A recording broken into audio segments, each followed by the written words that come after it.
আসসালামু আলাইকুম। আমি এই মুহূর্তে রয়েছি সোনারগাঁও উপজেলা, এটা হিমালয় বাজার। এই হিমালয় বাজারের একেবারে সম্মুখে রয়েছি। এখানে আপনারা দেখেন একটা রাস্তা দেখা যাচ্ছে। এই রাস্তাটা শুধু এখানে যে এরকম সেটা না, কিন্তু পুরা 1 কিলোমিটারের মধ্যে এরকম অবস্থা। মানে ওই এলাকার মানুষের চলাচলের একমাত্র রাস্তা এই বেহাল অবস্থা। এখানে আমরা যেটা জানলাম যে কিছুদিন আগে এটা টেন্ডার হয়েছে, প্রায় 6-7 মাস বা এর বেশি হবে। টেন্ডার হওয়ার পরে এটার কাজ করতে চলতেছে, কিন্তু ওই যিনি কন্ট্রাক্টর ঠিকাদার, যিনি এই ঠিকাদারের কারণে কিন্তু এই কাজটা এখন হচ্ছে না। কারণ হলো কি, ওনার বেনিফিট দরকার বেশি। সুখ-রাশির জন্য আইলে উনি কম টাকা এটা কাজ করে দিতে পারবে, সেজন্য এই হাজার হাজার মানুষের ভোগান্তিটা উনি চোখে পড়ছে না।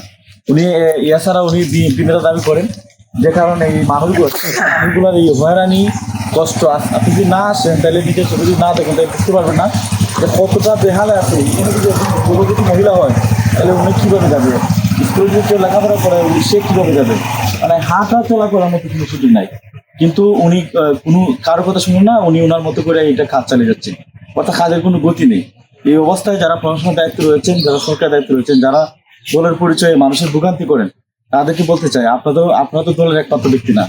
আপনারা যে দলের নাম ব্যবহার করে এই ঠিকাদারি নেন, টেন্ডার নেন, নিয়ে এই মানুষের হয়রানি করেন, আবার দলের উপর বদনাম করেন, এটার কারণটা কি?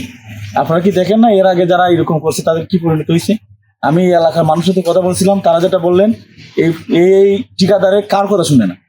উনি পরিচয় দেয় উনি একজন বিএনপি নেতা, যে কারণে ওনার মতো কাজ করে। এই কিছুদিন আগে একটা আলোচিত ঘটনা করছে এখানে বালু নিয়ে।